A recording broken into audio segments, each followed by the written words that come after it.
Boa noite. Estamos aqui mais uma vez, fazendo a live do Pretos de Tu, recebendo o André Santos Luide. Eu sou o Cadu Teixeira.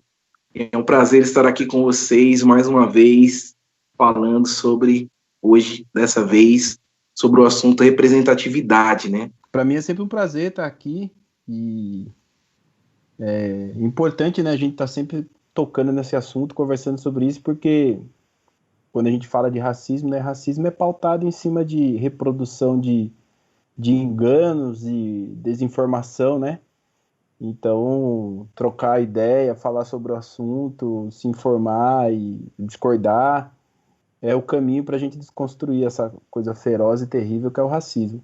E é isso mesmo que você falou, né? Não estamos aqui para doutrinar ninguém, né? Não somos donos da verdade. Nós somos só pessoas que estudam, que trabalham com o tema.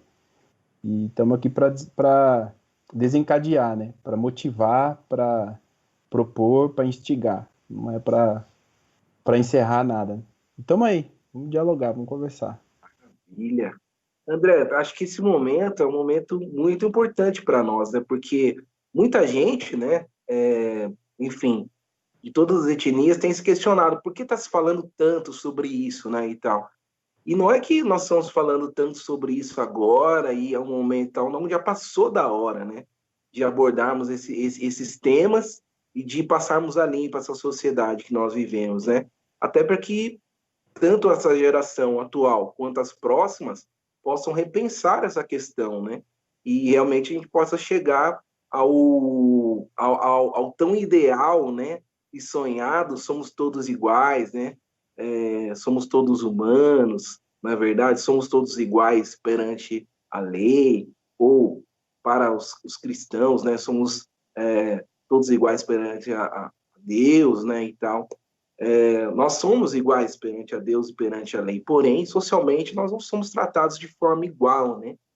E para já começar a falar um pouco desse tema da live de hoje, foi assim, nós propusemos a falar sobre representatividade, né? E eu acho que é uma questão muito pertinente, né? Quem é negro e cresceu aí mais ou menos na década de 80, 70. Quem cresceu em todas as décadas, né? Na verdade, sempre teve esse problema com a representatividade, né? Eu falando por mim, queria também que você já começasse falando a sua experiência pessoal. Eu, por exemplo, cresci sem ter um herói negro, né? Então, os meus heróis eram todos brancos, né? O que na verdade é muito complicado. Você vai comprar um bonequinho numa loja, alguma coisa assim, né? Eu acho que você acaba não se vendo ali, né? E isso também vale para as meninas, né? De ter sempre como referência a Barbie, né? Parece uma coisa boba, né? Mas eu acho que quando você não se vê, não se enxerga, né? Nos locais, né, você acaba tentando, de alguma forma, se adaptar àquilo que você sempre vê, né? O que você pode falar referente a isso, a sua experiência pessoal e sobre essa questão? É, bom, primeiro que assim, eu sou filho, meu pai é branco, né? E minha mãe é negra. Meu pai é descendente de italianos, aqui da cidade de Itu. Minha mãe é negra, veio da Bahia para cá, para o estado de São Paulo nos anos 70. E lá da cidade de São Paulo migrou para o interior. E aquela história do migrante nordestino, negro, né? Sempre trabalhando de empregada doméstica, sempre naquela. Ela e a família dela, os irmãos trabalhavam cortando cana em usinas de álcool aqui do interior. O meu pai também era de família pobre, mas branco, né? E por mais que seja família pobre, era família branca, tinha classe, tinha casa própria, morava no centro da cidade. Então eu cresci com esse, nos anos 90, nos anos 80, com esse dilema, né, de muitos jovens que são jovens pardos, né? E que tinham que enfrentar essa questão nesse período que ainda era um tabu, né? Durante os anos 80, isso era um tabu. Eu estudei a vida inteira aqui no Regente Feijó, né? Porque eu moro no centro e estudava de manhã. O Regente Feijó tinha essa segregação muito forte, né? O período da manhã era o período dos alunos de classe média baixa, que não, as famílias que não tinham conseguido abandonar o centro. E o período da tarde era uma escola de passagem, né? Era os estudantes de periferia e da zona rural, que por causa do ônibus, que tinha linha de ônibus aqui no Regente Feijó, estudava à tarde. Então, à tarde tinha muito aluno negro. E de manhã tinha poucos alunos negros. Eu era um dos poucos alunos negros que tinha de manhã. Então, para mim, sempre foi uma questão de negação, né? Que era a forma que a gente, nos anos 80, era muito comum isso, né?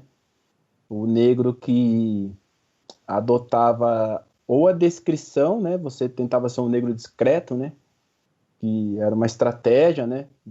A não Você aparecer muito, não se destacar ali e não chamar atenção, né?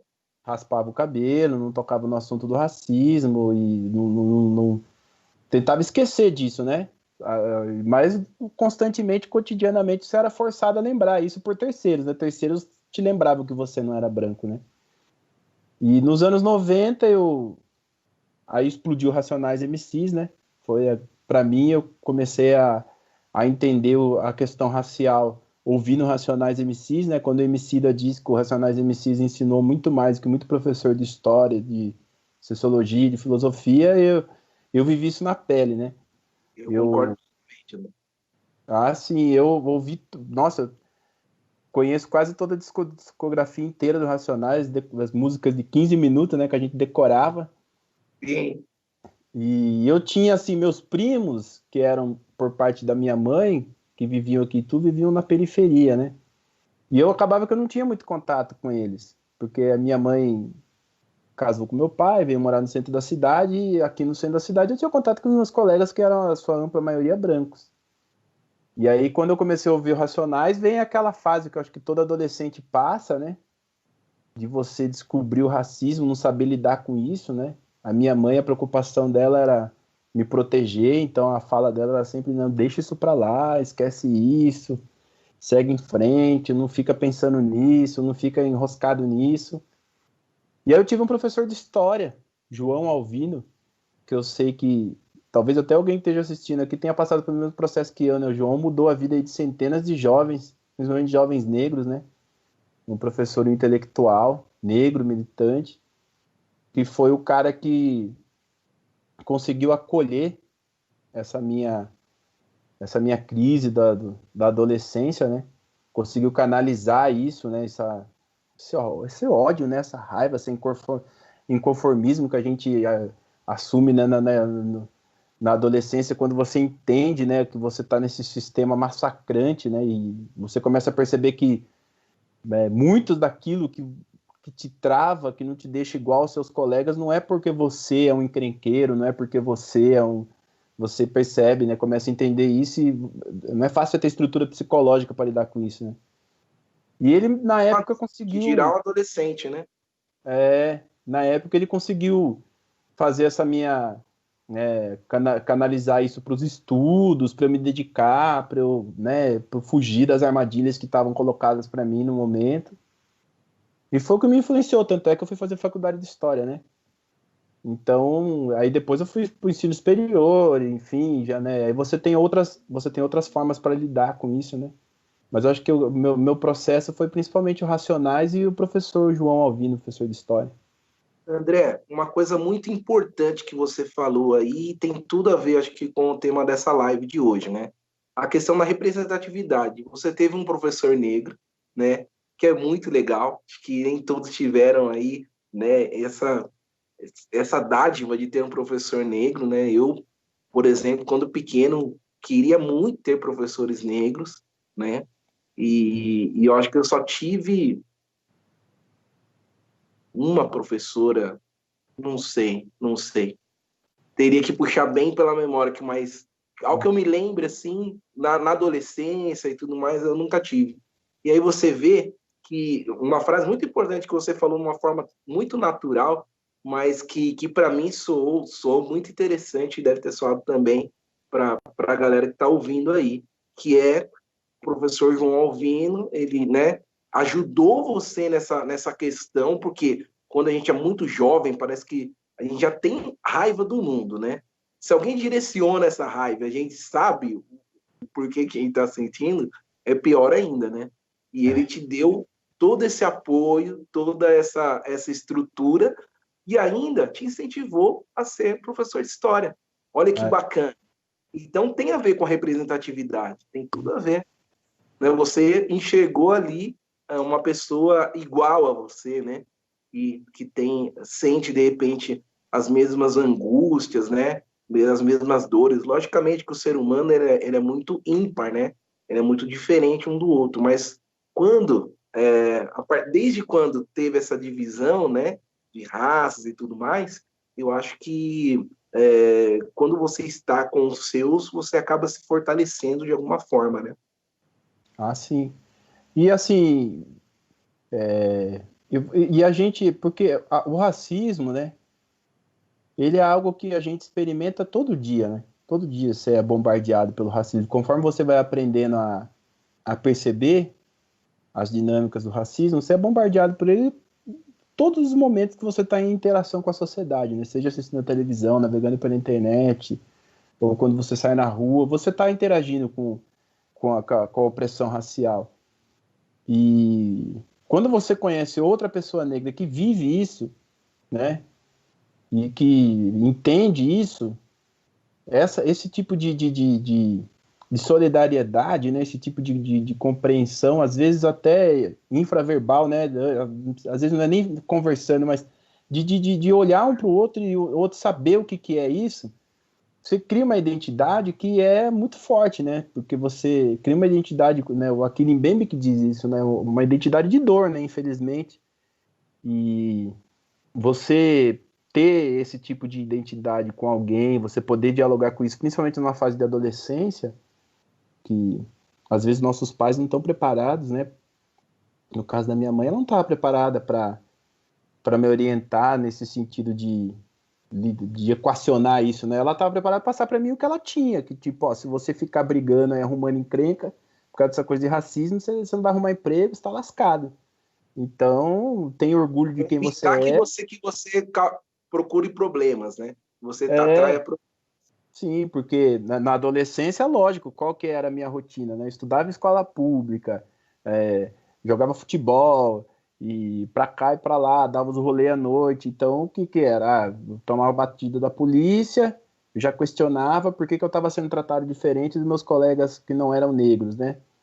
E enfrentamento na escola, começou a surgir um monte de conflito, né? Na época começou a surgir um monte de conflito. Eu lembro que eu achei um VHS do Malcolm X e eu incorporei o Malcolm X, né, mano? Eu falei, pô, Justo não, nessa. eu vou ser o Malcolm X. Fui atrás do livro dele, comecei a estudar e queria saber toda a história da África, toda a história dos negros em Itu. E minha mãe vendo aquilo, né, que eu tava me enfiando num monte de conflito e ouvindo Racionais, né? Quem escuta Racionais de longe, eu já tive essa experiência, né? Quando você não tá prestando atenção na letra, você escuta de longe, meu Deus do céu, você não ouve a mensagem, né? Você só escuta a parte do Exato. palavrão. Minha mãe chegou uma época que ela me proibiu de escutar Racionais, proibiu, escondeu minhas roupas de maloqueiro. Então a preocupação da minha mãe era, né? Poxa vida, né? Para onde vai esse menino? E você ter um professor que olhe para isso, entenda isso e consiga equacionar para algo positivo, pô, faz toda a diferença, né, cara? Isso faz toda a diferença. Hoje é muito diferente. Hoje a gente já vê que isso tá, né? Tem páginas e páginas, artistas, muita coisa acontecendo. E paradoxalmente, no mesmo período que a gente atinge recordes aí de morte de jovens negros, né? A gente vê que, por um lado, essa coisa da representatividade avançou, mas por outro lado, a coisa da violência degringolou de tal forma que é um paradoxo, mas hoje eu Crescendo. vejo que o jovem negro tem essa referência, assim, que na minha época, lá em 99, 2000, a gente ainda não tinha, né? Então isso mudou bastante de um tempo para cá, essa questão da representatividade, mas também não mudou em termos de espaço de poder, né? Espaço de poder acho que a gente não evoluiu. Talvez Estamos isso seja. avançando a passos de formiga, né? Talvez eu acho que essa é o momento que a gente está vivendo agora, seja talvez o grande diferencial, né? Essa pressão dos movimentos negros em rede, de que essa violência acabe, de que espaços de poder deixem de ser privilégio racial. Eu acho que é a marca desse momento que a gente está vivendo agora, né? Durante um tempo foi a questão de ter negros, de ter referências negras. Hoje é uma coisa que a gente já tem um pouco mais. Mas a questão do espaço do poder, eu acho que é o que está sendo colocado em pauta nesse momento, né? Então é muito diferente da minha época. E falando sobre isso, André, aproveitando que você puxou essa gavetinha aí, nós vamos falar sobre outras coisas, né? Acho que não precisa ser especialista para falar de representatividade, enxergar, se enxergar, se ver nos lugares, nos vários lugares, né? E principalmente em destaque, né? Nós temos aí alguns destaques, mas que, enfim, mas em cima disso ainda que você falou, né? Nós procuramos sempre referências, né? Você acha que com esse momento que nós estamos vivendo agora, esse momento em que parece que nos deram, nós nos deram, não, eu não quero colocar dessa forma, nesse momento em que conseguimos, né, como negros, conquistar um espaço de fala. Você acha que a gente chegou para ficar, que a gente chegou agora para a Global News, de repente, dar mais espaço para os seus competentíssimos e excelentes jornalistas negros? Você acha que os espaços serão mais abertos, de repente, no Roda Viva, como foi ontem com o Silvio? Enfim, o que você acha? Olha, eu sou historiador, né? Então, assim, sempre quando eu penso olhando para trás, né? Então é difícil para mim fazer esse exercício de pensar assim em perspectiva. Mas, e olhando para trás, assim, eu sou muito pessimista, porque a gente vê que houveram fases em que o movimento negro, né, essa coisa do negro, expandiu, né? Expandiu, tomou um vulto muito grande. Parecia que o negócio ia acontecer, né? Então, até de formas mais fortes do que está sendo agora, e depois a gente viu que o principal, que foi ocupar espaço de poder, não aconteceu. E que depois a gente viveu justamente, né, um retrocesso, né? A gente vive esses momentos, né, de alguns avanços e grandes retrocessos, né? Então, você pega aí, por exemplo, o período, sei lá, dos bailes black, né, dos anos 70, do funk, do soul, né, a revolução estética, que foi aquele período, fico me dedicando, lendo, estudando, falando, nossa, como é que uma coisa tão grande, né, tão forte como aquela sumiu, simplesmente desapareceu, né? Pablo, Palmeiras, né? Nossa, aqui tu, né, o Clube São Pedro, o próprio Bloco do R, que tinha os bailes black ali, né? E, enfim, depois a gente viu o quê? Que às vezes é sempre os mesmos lugares sociais, né, que se abrem. São o espaço da cultura, da arte, do esporte, o espaço de fala, mas não são os espaços de controle de poder, né? Você tem, por exemplo, a Globo, eu vi esses dias que eu nem assisto muito assim, mas eu vi pela internet, né, o pessoal compartilhando uma tela assim, que só tinha jornalistas negros discutindo a questão do, do assassinato do George Floyd, mas ao mesmo tempo o editor-chefe da Globo é o cara que escreveu um livro lá, Não Somos Racistas, e o cara continua lá, entendeu? O cara continua Sim. lá. Então, e aí? Esse cara mudou o pensamento dele ou daqui a pouco, a hora que isso não der audiência, ele vai voltar a exercer os princípios dele? Então, não querendo ser pessimista, mas já sendo, né? Não querendo ser, não, tô sendo pessimista, mas não querendo furar essa onda, né? Porque tudo pode acontecer, né? É melhor que exista essa onda do jeito que está agora, mas assim é complicado, né? Você não entende a eleição do Bolsonaro, você não entende essa reação da ultradireita no Brasil se você não olhar o pouquíssimo de conquista que a população negra teve no Brasil nos últimos anos. Então isso é uma reação, né? A gente está vivendo o que é uma reação. Né? O Weintraub tentou derrubar as cotas na pós-graduação, aí, que a gente viu que só hoje que essa medida dele foi freada. Então, assim... Que é uma coisa absurda, né? Você consegue, você conquista um espaço e, de repente, esse espaço é retirado numa assinatura, né? Quer dizer, tentou retirar, né? Que pena que não conseguiu. As cotas é algo assim tão... Mínimo. É super importante, mas é tão primário, né? Porque depois das cotas tem a questão da permanência estudantil, tem a questão da inserção no mercado do trabalho. É uma luta tão longa. As cotas foi só a abertura da porta dessa caminhada. E aí você já vê a reação extremista, radical, que vem só de você abrir essa porta. Só de você apontar um caminho, uma possibilidade, uma reação extrema. E não foi uma reação de gritaria, uma reação que tomou poder. Conseguiu eleger um presidente que tinha essa pauta. Né? Ele foi eleito com essa pauta, né, de acabar com as cotas. Então, assim, é complicado, cara, é complicado.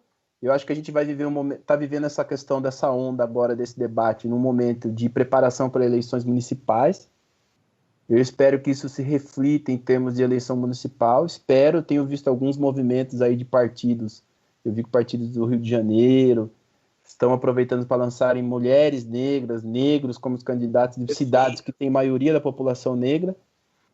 E eu espero que isso continue, essa onda continue, né? Porque se a gente não ocupar, se não houver o espaço de poder ocupado pela população negra, em termos de representatividade mesmo, né? Não estou falando que é para tira qualquer branco e põe qualquer negro, mas, né? Itu tem 30% da população negra, né? A Câmara dos Vereadores tem 30% de vereador negro, né? Quantos prefeitos negros existiram na história de Itu, né? E quantos juízes negros? De estar lá e representar bem. Tem pessoas qualificadas para isso, né? Então assim, e a gente precisa... Isso precisa acontecer, né? E é essa a questão que precisa ser colocada. Né? A gente está tendo várias lives discutindo racismo, tá? Mas quantos médicos negros vão surgir desse movimento? Quantos engenheiros negros, né? Quantos gerentes negros? Quantos prefeitos negros? Quantos vereadores? E não negros como a gente teve um vereador negro aqui em Itu, eleito, né? Não daquele jeito, que foi eleito justamente para negar que existe o racismo. Né? Mas negros comprometidos com essa questão. Porque quando a gente fala da questão do negro, isso eu acho que é o grande desafio, né? Como é que você discute PIB? Como é que você discute desenvolvimento econômico? Como é que você discute plano de industrialização sem discutir que a sociedade brasileira mata 60 mil pessoas, sendo desses 60 mil, 70 e poucos por cento são negros? Como é que você vai discutir desenvolvimento econômico matando 60 mil pessoas por ano? Como é que você vai discutir desenvolvimento da educação? Como é que vai fazer qualquer tipo de discussão? Então, o desenvolvimento civilizacional brasileiro depende de parar de matar o negro. Porque esse negro consome, esse negro trabalha, esse negro compete. Né? A gente depende disso como etapa de desenvolvimento econômico, como etapa de desenvolvimento social. Então, eu aprendi isso na... Não, pode falar, André. Mas não, a gente precisa ter pessoas nos espaços de poder que percebam isso. Né? Que nem tu, por exemplo. A gente, né, tivemos anos e anos aí da mesma gestão, do Herculano, depois veio Tuíse, agora o Guilherme Gazola. E tu não tem nada de política pública voltada para a população negra. Nada, zero.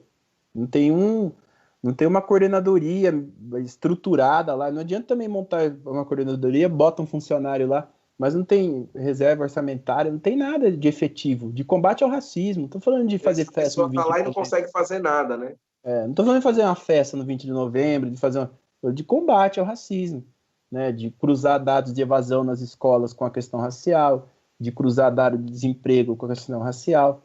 Então, se você não tem, hoje, pessoas negras ocupando espaço de poder para poder perceber isso e criar intervenções para isso, para que as próprias políticas públicas funcionem, que política pública sem recorte racial não funciona. Se você não tiver pessoas negras ocupando esses espaços, dificilmente você vai fazer uma gestão efetiva da sociedade que você vive. Então, assim, para resumir isso que você perguntou, né, dessa onda, o que eu acho disso, Eu acho assim, eu sempre olho para. Eu tenho esse foco, eu falo, beleza, mas e os espaços de poder? O que está acontecendo em termos de espaço de poder?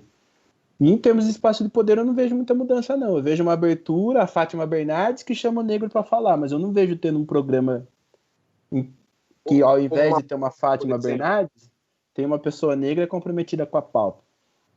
Então, eu vejo bem com o pé atrás. Principalmente porque no campo político a gente está vivendo uma disputa entre o péssimo e o pior, né? Em termos de raça e de integração, de superação do racismo, hoje a disputa que a gente vê é o péssimo e o pior.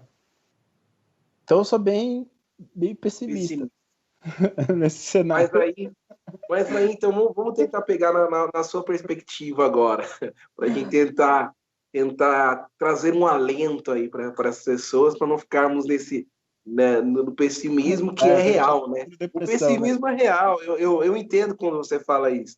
Não é uma coisa que está lá distante e que parte de você, né? É uma coisa que, historicamente, né, acompanhando, a gente vê que realmente o exemplo que você deu aí da Fátima Bernardes é excelente, né? Não que ela seja uma má pessoa nem nada, mas você não tem lá uma pessoa, um negro, que seja capaz de apresentar um programa como ela apresenta, não precisa ser no horário dela, não precisa ser o programa dela, o formato dela, mas que tenha esse mesmo espaço, né? Você não tem, será, uma mulher negra, um homem negro que cozinhe muito bem e você possa colocar num programa de culinária, né? Tem que ser sempre uma pessoa branca, né? Então, são questões que aí você acaba não se enxergando, né?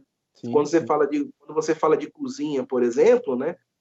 De algum programa de culinária, você lembra da Palmeirinha, você, mais velhos, né? Eu sou um pouco mais jovem, Ah, eu sou um pouco mais jovem, mas assim, eu lembro da Palmeirinha quando eu era pequeno. Daí depois você vem com a Ana Maria Braga, né? isso, né? situações Nessa. ridículas, né? A Ana Maria Braga, ela não sabe cozinhar e sempre vem as ajudantes negras dela lá e fazem as coisas para ela. Você fala, por que ela tá ensinando a cozinhar se ela não sabe fazer? Ela se atrapalha toda. E vem ajudante Mais que a, negro e faz. se atrapalha mais que a Palmeirinha, hein? A Palmeirinha sempre mandou bem.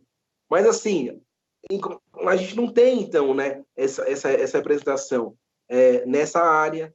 Não temos representantes com apresentadores negros, né? Então, nós tivemos lá, por exemplo, a Xuxa, que foi durante muito tempo, né, apresentadora infanto-juvenil, né, que começou com infantil, depois foi para a parte mais jovem, até caiu para uma parte mais adulta, né, transitou por todas esses No meios. começo mesmo era bem adulto, né? Depois foi pro infantil. Começou com uma parte um pouco mais adulta aí. Mas, enfim, vamos entrar nesse mérito. Ah, Ela, assim, não que a culpa seja dela, né? Não que a culpa seja. Mas, enfim, a gente não está aqui para imputar culpa a ninguém. sim. Porém, eu acho que é uma coisa para se refletir.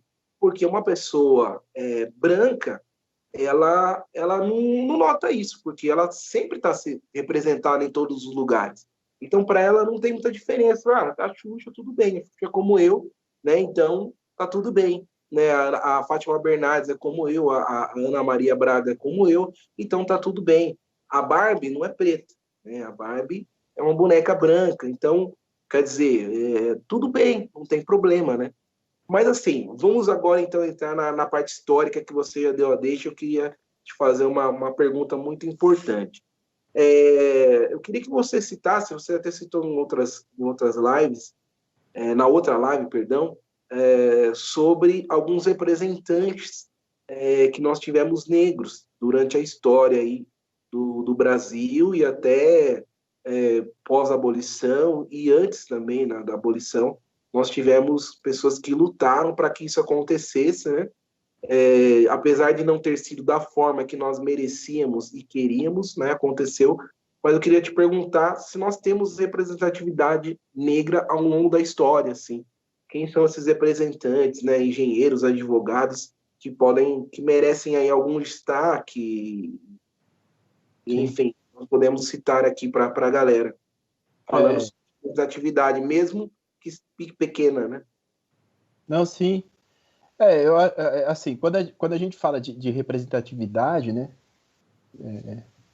na minha perspectiva, assim, na linha teórica que eu sigo, hoje a teoria mais recente, né, principalmente os escritos aí pós Frantz Fanon, Fanon, que escreveu um livro que chama Peles Negras, Máscaras Brancas. A gente tem uma mudança, assim, de parte da teoria sobre a questão racial que vai impactar diretamente em como a gente pensa essa coisa da representatividade, né? O que o Fanon vai dizer? O Fanon vai dizer assim, olha, o negro não existe. O negro é uma invenção do branco. Por que o branco inventou o conceito de negro? Porque ele precisava criar o conceito de branco. Então, o que é o negro? O negro é a negação do preto. O preto é tudo que o branco não quer ser. Então, o outro tem raça. Então, o negro passa a ter uma raça, o asiático passa a ter uma raça, e o branco cria uma raça para ele sem se identificar como raça.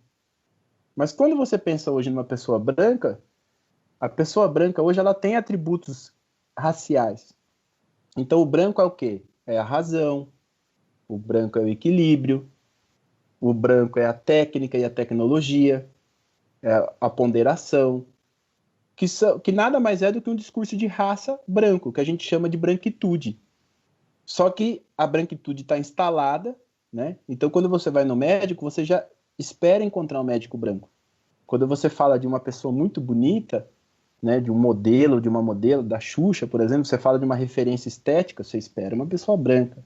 Quando você vai falar de um cientista, alguém encontrou a cura do Covid, o que você espera? Você espera um cientista europeu, né? Não espera que um cientista africano, haitiano, um cubano encontre a cura.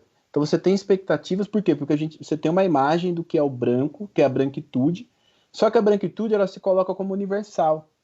E para se colocar como universal, ela se nega a condição de raça. O que eu quero dizer com raça? A raça não existe, né? A gente sabe disso.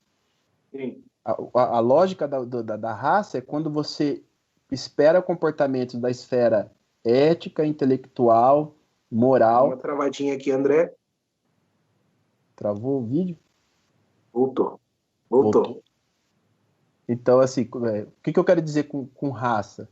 A raça é quando você tem expectativas de comportamento, de algo que depende do intelecto, que é a ética, a moral, a inteligência, é algo que depende do intelecto da pessoa, mas você tem expectativas dessas esferas por causa da aparência física da pessoa, né? Por causa de características étnicas da pessoa, né? Do fenotipo da pessoa. Então, você tem expectativas de pessoas brancas, expectativas de pessoas negras, por serem brancas e por serem negras. Ah, mas a pessoa pode se comportar de outro jeito e fazer você desmontar essa sua expectativa. Tudo bem, mas a questão é que existe uma ideologia social que Genérica, né? constrói isso. E aí coloca essa branquitude como algo que não tem raça. Então o Fanon vai dizer assim, olha, o negro como raça ele é uma invenção do branco. O negro, quando ele se vê tendo que ser algo que ele não é, mas ele não pode mais ser o que ele era antes dessa invenção, ele está sempre rompido. Ele tem sempre uma ruptura dentro dele. Porque ele precisa se afirmar negro para ter orgulho daquilo que o branco diz que ele é. Mas ele não é isso, porque ser negro é algo que foi criado de fora para dentro. Os africanos não olhavam para o outro e diziam: somos negros, temos orgulho de ser negros. Então, o Fanon vai dizer assim: o movimento negro precisou ressignificar o conceito de negro, precisou positivar o conceito de negro. E aí Inclusive o termo. inclusive o termo, precisou valorizar isso. E hoje essa teoria ela vai dizer assim: olha, mais do que valorizar isso, a gente precisa o quê? A gente precisa se reconhecer como negro, não porque a gente tem pigmentação na pele que faz com que a gente se identifique porque tem a mesma pigmentação. A gente tem que se identificar porque nós, por termos essa pigmentação, sofremos com um sistema político, histórico e social que nos pune. Essa tem que ser a nossa identificação, uma identificação de opressão política. E isso que a teoria que o Fanon vai trazer vai abrir para essa nova teoria racial de hoje em dia, que eu acho que o mais famoso é o Achille Mbembe, que escreveu o livro aí Necropolítica, que é um conceito que está sendo bastante citado agora. Então, hoje, quando a gente fala de representatividade, dentro dessa linha teórica, né? Sim. A gente tem que pensar nisso, que esvaziar a identidade do negro positivamente é parte da afirmação da identidade do branco. Então, assim, dificilmente você vai encontrar pessoas negras como referência que não sejam pessoas negras dentro daquele estereótipo de negro. Então, é sempre o negro ligado ao desempenho físico, é sempre negro ligado ao desempenho... Né? Quando tem um negro esportista muito... Né? Por que ele é muito bom? Porque ele é forte, porque ele é instintivo. Não é porque ele é técnico, não é porque ele é inteligente e criou essa habilidade. Né? Ele é um instinto que tem nele, ele é uma força da natureza.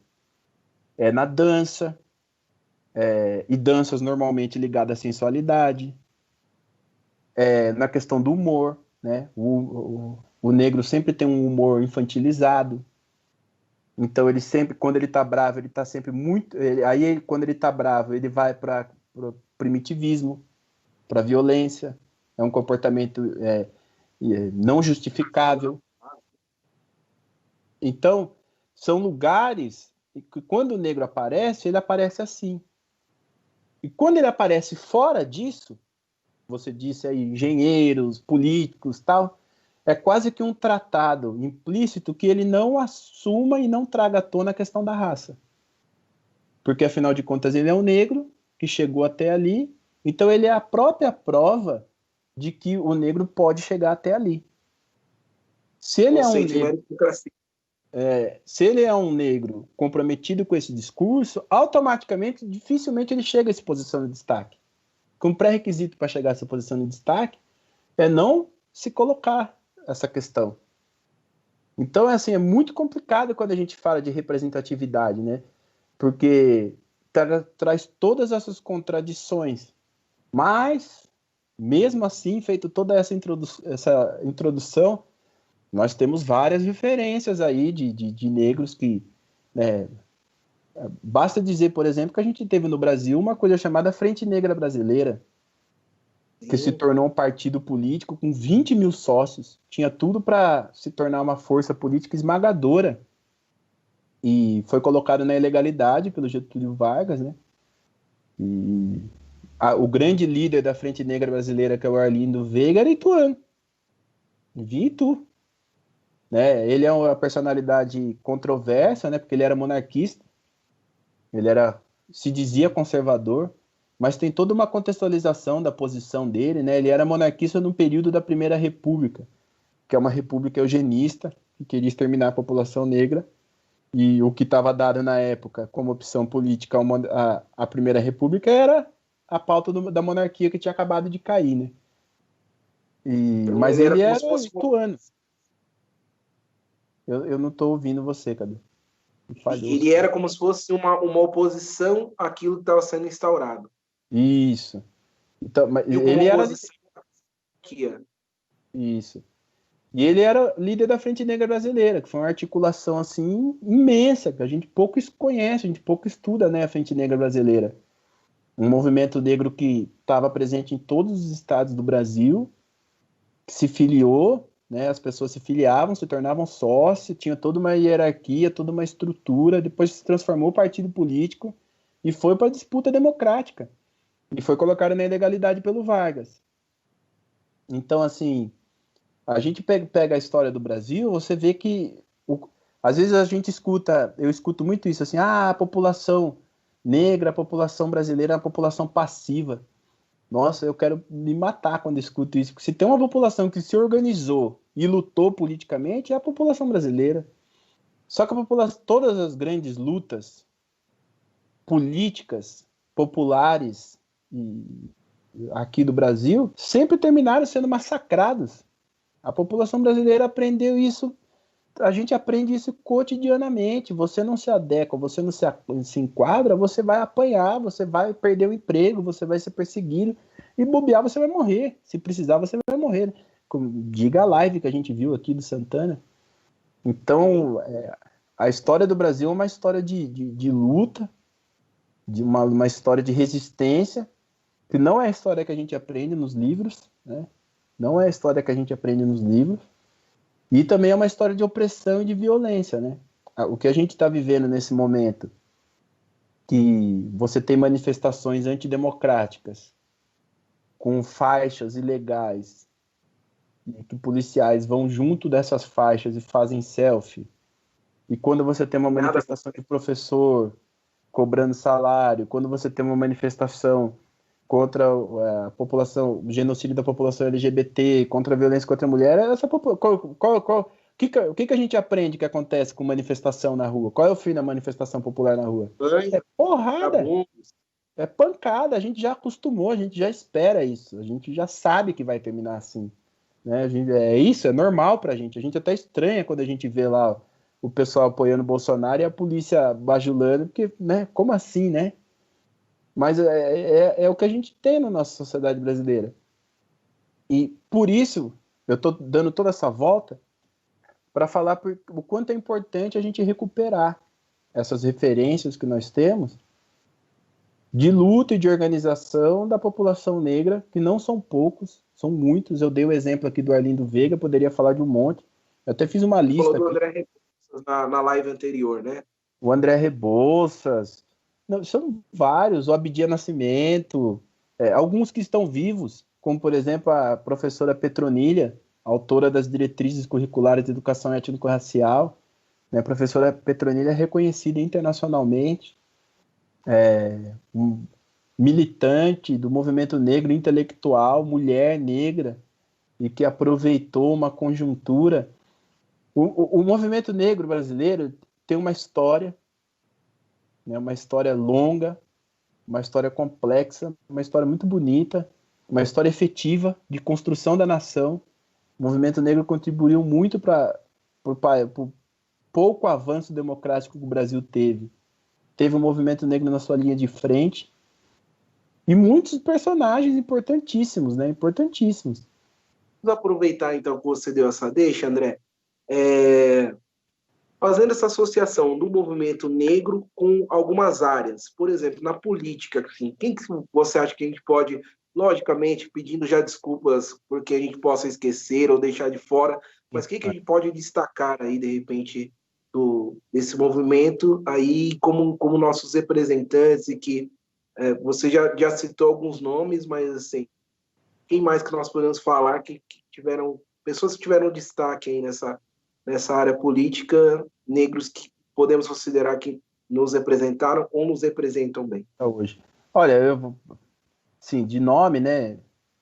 O Paulo Paim, a própria Benedita da Silva, que tentaram destruir a biografia dela, a própria Petronilha, que eu falei, a Nilma Lino Gomes, professora da UFMG, que foi, né, conduziu a Secretaria de Promoção da Igualdade Racial, quando existia a Secretaria, né, que o Temer destruiu. Eu poderia, por exemplo, falar aqui, Cadu, para não falar de nomes e esquecer alguns, mas, por exemplo, no final da ditadura militar, no meio da ditadura militar, no auge da ditadura militar, nos anos 70,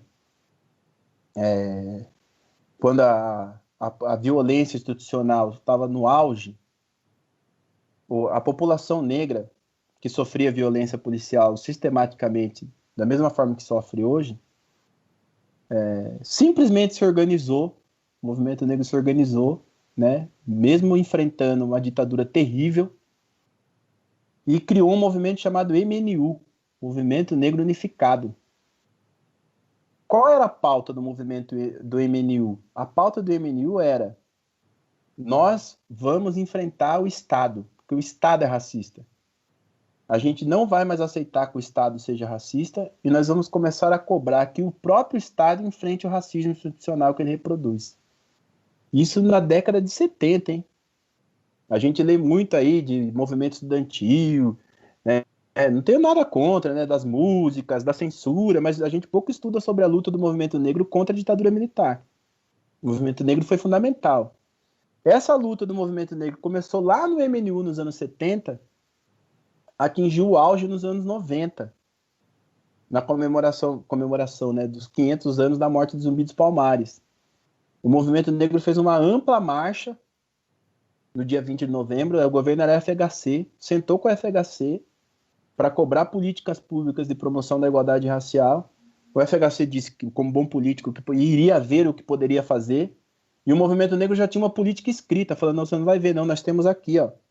Você assume o compromisso? Então tá aqui, ó, tá escrito para você, é só você fazer. Aqui, ó, pronto.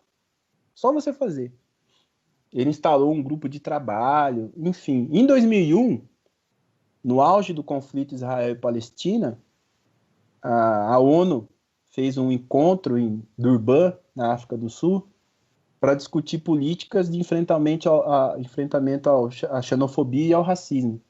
E o movimento negro se organizou, foi com a maior comissão do mundo para lá, tomou conta da Conferência de Durban, e na Conferência de Durban, eles fizeram o Brasil se reconhecer como um Estado racista, em 2001. E ao se reconhecer como Estado racista, o Brasil passou a ser obrigado a usar parte do seu orçamento em políticas públicas de promoção da igualdade racial. Isso é feito em 2001, vem os atentados do 11 de novembro, a conferência vira um problema, mas em 2002 isso vai se transformar em lei. Em 2003, quando o governo Lula é eleito, ele é eleito percebendo esse movimento negro, esse movimento político da comunidade negra. E isso depois vai desembocar, a partir de 2004, numa série de políticas de promoção da igualdade racial, né, que a gente fala de políticas de ações afirmativas, tal, que vinha sendo construída pelo movimento negro desde a década de 70. Desde a década de 70. Muitos intelectuais, estatísticos, advogados, professores, quilombolas, mães de santo, muitas pessoas, muitas lideranças, pessoas que foram assassinadas, pessoas que foram perseguidas, mas que construíram uma política pública consistente, que foi implementada a partir de 2004. Eu não estou dizendo que foi o PT não deu isso, mas também não estou dizendo que, né, olha, o PT não tem nada a ver com isso. É interessante você falar isso para as pessoas realmente entenderem que isso é um processo, né? É um processo que não acontece de um dia para o outro, né? Independente do governo ter aplicado ou não, nós devemos muito a essas pessoas que lutaram e até morreram para que isso acontecesse, né? Essa reação que a gente vive hoje é para desmontar essa luta, que começou lá nos anos 70, para desmontar essa luta. Então, o grande símbolo talvez seja as cotas, né, raciais. Mas todos os estudos que lidam com cota mostram o que os estudos que lidam com cota mostram. Os alunos cotistas ingressam com uma média de nota mais baixa do que os alunos não cotistas. No meio do curso, os alunos cotistas alcançam a nota dos alunos não cotistas. No final do curso, os alunos cotistas passam as notas dos alunos não cotistas. Os alunos cotistas, num número estatístico muito maior, ingressam na pós-graduação. Num número muito maior, se tornam alunos de excelência. Então, as cotas estão elevando o nível das universidades. A cota está contribuindo para o Brasil, está produzindo pesquisador e intelectual de ponta. Né? Cada vez mais a gente vai ver intelectual negro, cada vez mais, porque isso é fruto desse curtíssimo período de cotas que a gente teve. A gente está tendo hoje a primeira e a segunda geração de alunos cotistas saindo da pós-graduação. E tudo isso foi construído por quê? Por luta organizada do movimento negro, com estratégia, com agenda, com articulação internacional, com articulação nacional. Então, assim, conversar com quem manda, né? Porque com vários isso é uma setores da sociedade, construindo essa... E a gente não vê isso. A gente não ouve falar disso. Não é à toa que a gente não vê isso, que a gente não ouve falar disso. Por quê? Porque se você vê isso, se você ouve falar sobre isso, se você entende, e se isso passa no Jornal Nacional, você se identifica com essa pauta, você fortalece essa pauta, né? Então, eu acho que, assim, você falou para mim, né, dessa coisa da representatividade, eu acho que até mais do que pensar em indivíduos, assim, esquecer, é um pouco de reforçar essa história do coletivo, quanto, né? Isso, do quanto a comunidade negra sempre foi atuante, sempre foi militante, sempre foi reprimida. sempre foi espancada, sempre foi assassinada de várias formas, de várias formas. Eu estava lendo hoje um artigo sobre mortes, a explosão de mortes de motoboy no trânsito durante a pandemia agora, né? Os quantos eles estão morrendo, que é uma profissão de risco, né? É uma profissão... E aí a marca racial, né? A grande maioria é negro. É assim que o racismo opera no Brasil, né? Bota o cara para pilotar a moto na marginal, sem direito trabalhista, sem segurança nenhuma. Então, essa é a história da Isso não é população negra. coincidência, né, André? Isso não é Tá? coincidência. Não é Isso não é coincidência. uma coincidência, né? É uma história de violência e é uma história de resistência, né? O negro, se tem uma coisa que o negro do Brasil nunca foi, é acomodado, né? Como às vezes nos fazem tentar com que a gente acredite, né? Que é uma população acomodada, que nunca lutou pelos seus direitos, que não tem consciência, e por aí vai. Quando estourou essa coisa do George Floyd, que teve os incêndios, a gente viu alguns canais colocando, né? Ah, por que a população negra não faz isso aqui também, né? Nós temos, sim, várias ações afirmativas, temos a luta, temos essa conversa, essa abertura de espaço pelos movimentos, né? E é importante que a gente saiba isso, né?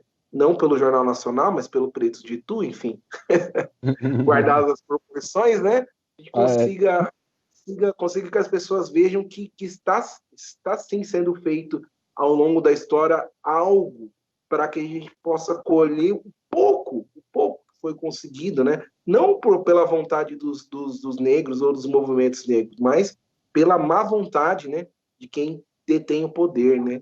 Então é importante que a gente saiba isso para que a gente se inspire e para que a gente reconheça que nós temos o pouco que conquistamos porque muita gente morreu, porque muita gente lutou, porque tivemos linha de frente, né? E não estamos aqui falando que só a linha de frente é importante, né? Tem muitas formas de se militar e todas elas são importantes, né? Sim, sim. Mas é importante que se fale isso para que as pessoas tenham essa consciência. E aí, André, bom, falando em cima de tudo isso que você falou, eu queria agora citar alguns campos e a gente brevemente assim comentar nossas impressões e se vocês quiserem também de casa aí mandar perguntas ou colocações, daqui a pouco nós vamos ler essas perguntas e colocações, mas eu queria de repente falar um pouquinho de algumas áreas aí de representatividade. Achei muito interessante a forma com que você abordou essa questão coletiva de representatividade. A gente geralmente tende a pensar a representatividade como indivíduo, né? Então, muito importante essa sua abordagem e enriquecedora. Agora eu quero falar, por exemplo, da área de esportes, né? Fazer uma breve introdução e, enfim, você pode também falar aí. Por exemplo, né? Você assiste, não sei, peço desculpas aí quem não assistiu o filme Corra, né? Porque eu vou dar um spoiler, né? Mas, assim, o que acontece é que o negro ali, né? Ele tem uma situação ali em que o negro, ele recebe algum destaque no filme em relação ao seu físico, né? A você ser geneticamente mais forte, a você ser geneticamente mais explosivo, geneticamente mais rápido, né? E eu vou ter esse talento natural para esportes. André, eu sempre tenho para mim que no esporte, o negro, ele chegava metendo o pé na porta. Mas por isso, não porque as pessoas eram gente boa e gostavam dos negros que elas traziam o negro para o esporte. Não. Por puro interesse nessa capacidade física, né, que o negro tinha, então, nas corridas, né, no atletismo principalmente, né, e em outros esportes também. O negro acabava se destacando, então ele acabava tendo esse espaço, mas aí eu queria, assim, de repente, colocar um pensamento aqui. Esse espaço que o negro conquistou ao longo da história no esporte é representatividade porque é, tem um negro lá é, e você pode se enxergar ali. Mas esse negro, ele tinha lugar de fala, ele tinha as mesmas possibilidades que um branco quando tinha destaque em algum esporte? O que você acha em relação a isso? Não, Financeiramente, ele ganhava a mesma coisa financeiramente que um branco, mesmo tendo esse destaque todo, né? Nós temos aí medalhistas brasileiros que ganharam 3 medalhas de ouro em Olimpíadas, né? Enfim, pô, tem João do Pulo, o Joaquim, meu Deus do céu, esqueci o sobrenome dele. Mas, enfim, temos vários esportistas aí brasileiros que tiveram destaque no esporte, mas eles tiveram essa posição de poder falar sobre o racismo que eles passaram, eles tiveram possibilidade de se expressar, de ganhar dinheiro com o esporte, igual um branco ou não? O que você acha? Não, sem dúvida, né? Não dá nem para comparar, né? A situação e é o que eu tô querendo colocar assim. O negro, para ter esse espaço de fala aqui no Brasil, principalmente, ele tem plena noção de que se ele colocar a questão racial, ele vai pagar um preço por isso. Então é muito complicado isso, né? Até às vezes as pessoas falam assim, mas o cara tá lá, mas ele não fala. Mas é difícil você cobrar isso, né? Você fala assim, não tem que falar, mesmo que isso custe a carreira dele. Complicado, aqui no Brasil é complicado, porque a gente sabe que... Isso custe uma perseguição, né? Mesmo que isso custe, enfim, a gente sabe qual é o preço que a pessoa tem que pagar, né? Ele vai pagar um preço por isso, profissionalmente, de patrocínio, de marcas, né? Agora tá muito na moda esse documentário A Última Dança, né? Do Michael Jordan. É o Joaquim Cruz, o Elton colocou. O Elton, será que é o Elton que estudou comigo? Joaquim Cruz, obrigado. Isso, obrigado, o Elton. Acho que é o Elton que estudou comigo. Elton, jogador de basquete. Era reserva. Não era, não. Mentira, é muito melhor do que eu.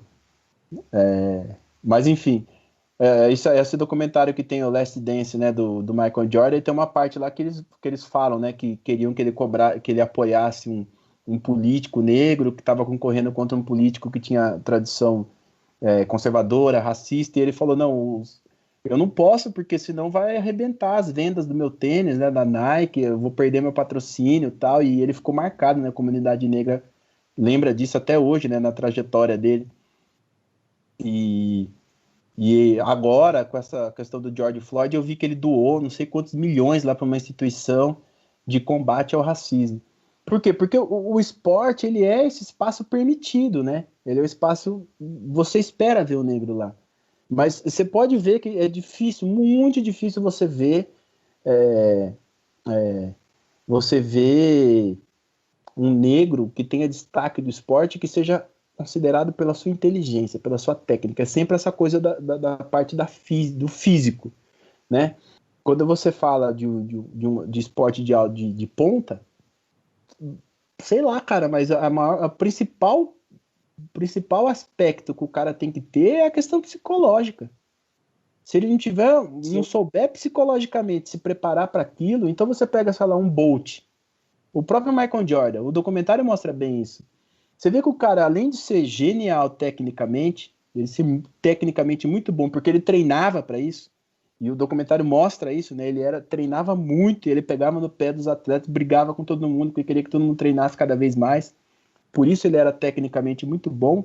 Mas você vê que o grande diferencial dele é o quê? Era a parte psicológica, emocional. A capacidade dele de se cobrar, de não tremer na hora decisiva, na hora que precisava resolver, o cara resolvia.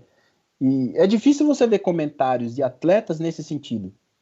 É difícil quando você vê, mesmo jogador de futebol, né? É difícil você ver o cara comentando, olha como ele é inteligente, olha como ele soube pensar o momento decisivo, olha como ele soube analisar. Não, é o drible, é irreverência, é não sei o quê, como se aquilo simplesmente botasse. A malandragem, André. A malandragem, né?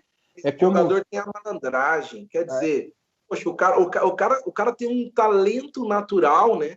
Isso. Um talento natural. Deus deu. Aí você fala, enfim. E aí você fala que sempre nessa chave. É uma coisa. O Messi é genial, né? É bom que se destaque isso. O Messi, ele é genial com a bola, né? O Ele é Messi, genial, realmente. Só que o por que Cristiano ele Ronaldo é esforçado. é Cristiano Ronaldo é esforçado? esforçado. O Messi é genial. Ah, o Ronaldinho Gaúcho. O Ronaldinho Gaúcho é um dom que Deus deu. É, É um dom que Deus deu. nasceu Ah, malandro. então, assim, é sempre nessa. Eu assisto, às vezes, um pouco campeonato em inglês, né? Eu vejo poucas vezes, assim, como assistindo pela ESPN lá, o jogo do Liverpool. E aí tem um jogador lá que chama Mané, um africano. E aí, qual que é? Ele é o líder de assistência, ele é o destaque da equipe desse ano. O Liverpool que faz 20 anos que não ganha o campeonato inglês e vai ganhar esse ano. E o destaque da campanha desse ano é esse cara, o Mané, não é o Salah, não é nenhum outro, é ele. E o cara é líder de assistência. É o que fez, acho que é o segundo artilheiro. E qual que é o destaque? Que ele é uma força, ele é muito forte, ele corre muito, né? Explosão. Ninguém fala assim, olha, ele é muito técnico, ele é inteligente, ele sabe ver o jogo, ele sabe decidir, ele tem poder de decisão, ele tem leitura técnica, tática do jogo, porque não é essa. Aí a gente vai recuperando a raça. Né? Por quê? Porque você olha para um cara com aspecto daquele, você não espera isso, essa análise dele. Né? Você não espera que associe esse tipo de característica dele. E, e aí o esporte, ele reproduz o racismo. Essas pessoas negras que têm destaque no esporte também passa por um monte de coisa, né? Porque quando a gente fala também de negro tendo destaque no esporte, é porque o esporte é uma das poucas formas de ascensão para o negro permitido, né? O Sim. negro, às vezes, quando ele passa a ter um pouco de destaque no esporte, às vezes é o que dá para ele, é o que está dado para ele como possibilidade de ascensão social, né? E a Então, força mental que esse negro, essa negra, né? Uma mulher negra, um homem negro, tem que ter para chegar lá, né? Para chegar naquele alto rendimento, a força mental, né? sim, Passando ainda por essa questão do racismo também. e muitas vezes é o que tem para ele de oportunidade profissional, né? Você coloca, tem um monte os melhores jogadores de futebol do Brasil são negros, tal. Mas daí você vai perguntar pro cara, fala assim, viu, mas quando você decidiu ser jogador, qual é a opção que você tinha? Você estava estudando, ia fazer vestibular para medicina e falou, não, quero ser jogador. Não, cara, normalmente é o que tava ali pro cara, o cara dedicou a vida dele para aquilo porque era o que estava dado. Então também tem isso, essa questão da preponderância, às vezes, de negros no esporte, passa pela falta de oportunidades em outras esferas também, né? Tem isso Ele também. acaba, ele acaba pegando o dom, né, que ele tem, ou a habilidade, ou a facilidade, ou a técnica, ou a inteligência que ele tem para aquela prática e, e abraçando aquela oportunidade como se fosse única na vida dele. Né? Que é o que está Talvez dado seja, pela edição. e talvez seja, né, a única oportunidade. Bom, de esportes falamos, acho que foi legal, né? Foi bacana porque assim é bem isso mesmo. Acho que não foge muito disso, né? É essa oportunidade, igual você mesmo disse, dada, né? Para a pessoa que tem ali uma condição de exercer aquilo lá e ele acaba abraçando como se fosse uma oportunidade única aí de ascensão na vida, né? Por exemplo, na área de educação, né? Nós falamos um pouco dessa questão até do seu professor, né? Eu há pouco tempo também venho observando assim as escolas em que eu dei aula e até mesmo nas escolas em que eu estudei a presença dos negros, né? Eu acho que quando você começa a fazer esse exercício, você começa a entender muito do que nós falamos aqui nas lives, né? Quando você chega num restaurante e você vê que o chefe não é um chefe negro, quando você chega num banco e vê que na gerência ali parece que tem um negro e olhe lá, né? Quando a gente dá essa sorte. Quando você chega num hospital e não vê um médico negro. Quando você vê um médico negro, é uma coisa tão emocionante para a gente, né, André? Não sei para você, assim, mas para mim é tão emocionante quando eu vejo um médico negro que eu fico com uma felicidade, assim, que é inexplicável. Se eu for falar para uma pessoa branca, ela vai dar risada de mim, né? Ela não vai acreditar. Ela fala, nossa, tem um médico negro, né? Mas para a gente é uma coisa é inexplicável, né, cara? Para a gente é uma coisa de identificação, de você falar, poxa, que legal que nós temos alguém nessa posição e tal, né? É importante que a gente não se surpreendesse tanto assim, né? Seria legal. Mas, enfim, nessa área, pulando aí da área, falamos um pouco da área de educação, né? Você citou muito bem o seu professor, que te inspirou e hoje até contribuiu bastante para que você seja professor de história, né? Hoje em dia. Então, ele contribuiu lá atrás, na sua adolescência e tudo mais, te inspirando, né? Sendo um negro também, né? E aí, falando um pouquinho da televisão. Até bem pouco tempo, né, os negros eles tinham sempre um papel marcado, né? Um papel que cabia no estereótipo, no fenótipo, como você mesmo disse, né? Então, a gente pega aí um caso recente, falando do Babu, né? Parece que o Babu apareceu no Big Brother, né?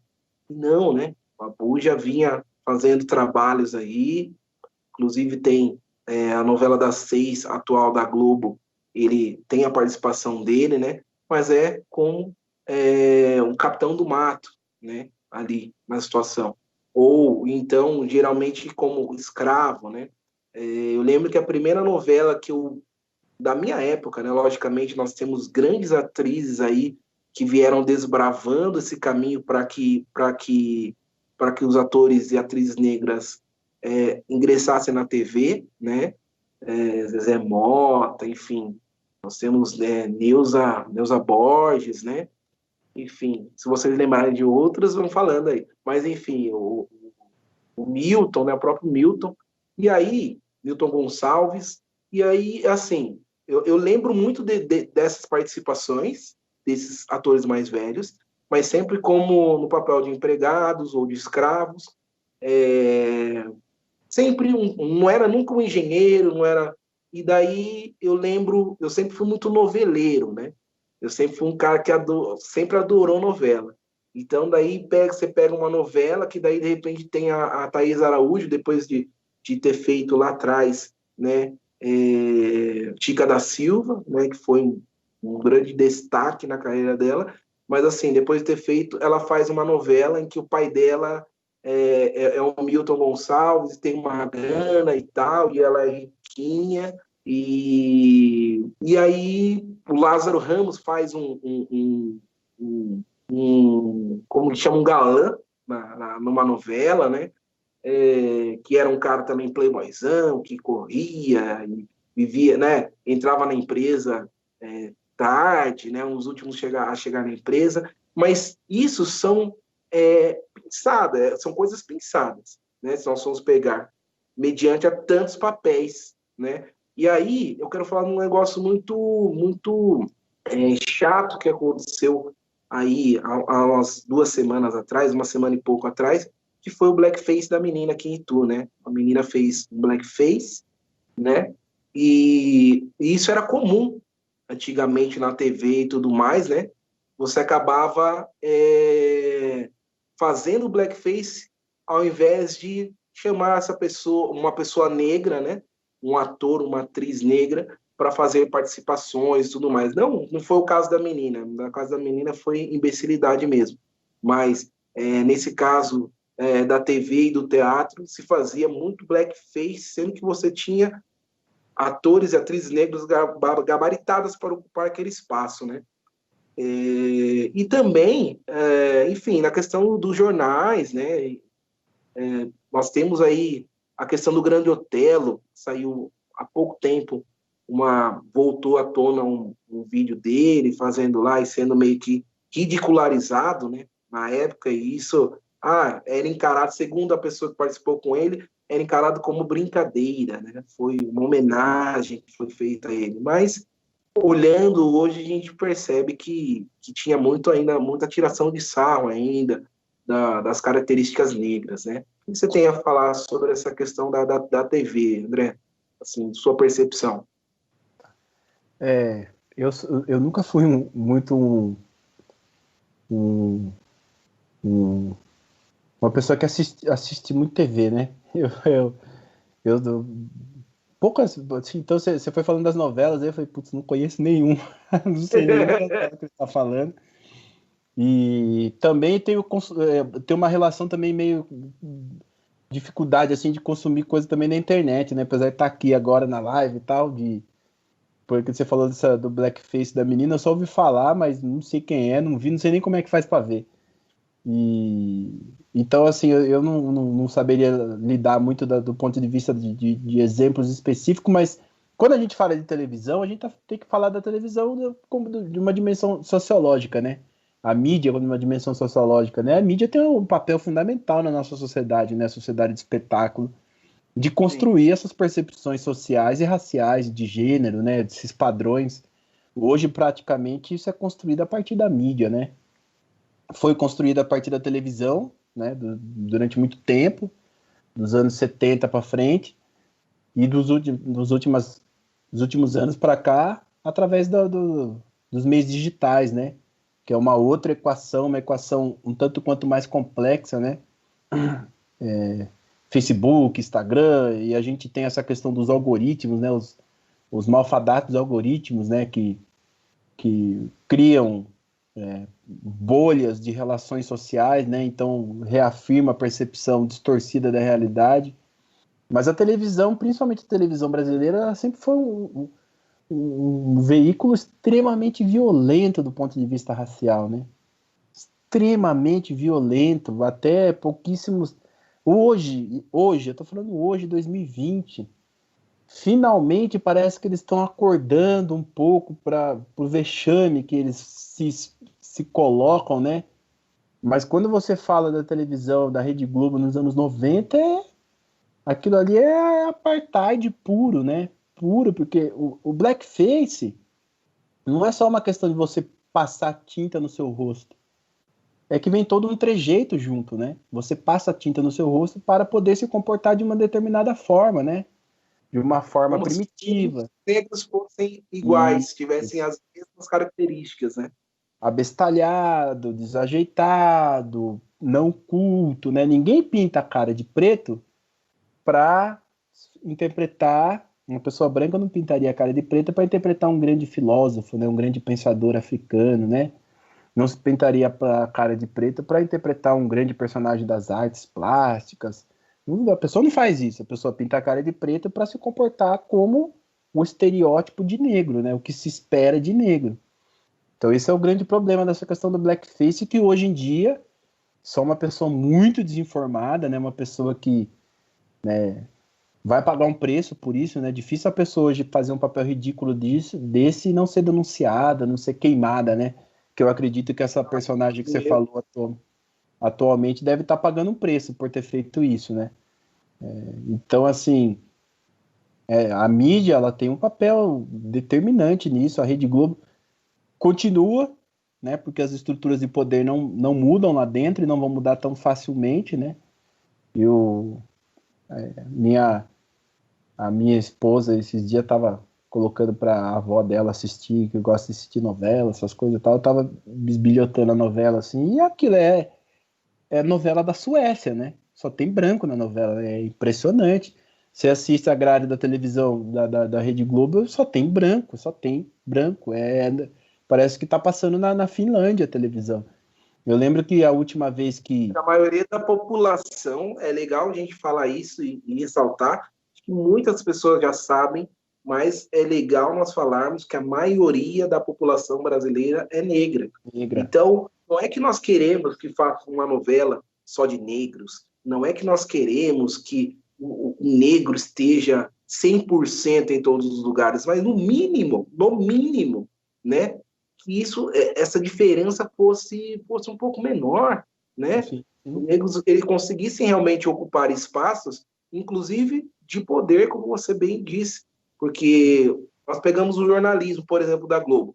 Para que a gente chegue ali, o jornalismo chegue aos lugares de poder, tá difícil, porque são pessoas que estão lá há muitos anos, né?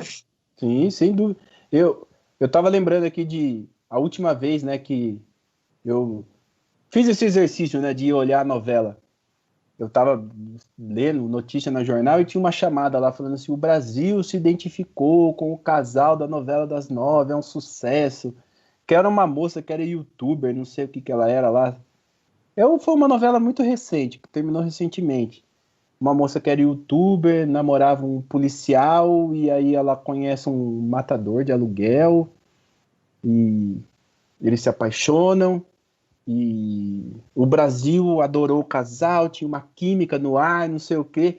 Eu sei que eu vi a notícia e falei assim, bom, eu tenho certeza que não são negros. Para criar toda essa empatia, duvido que seja um protagonista negro ou uma protagonista negra.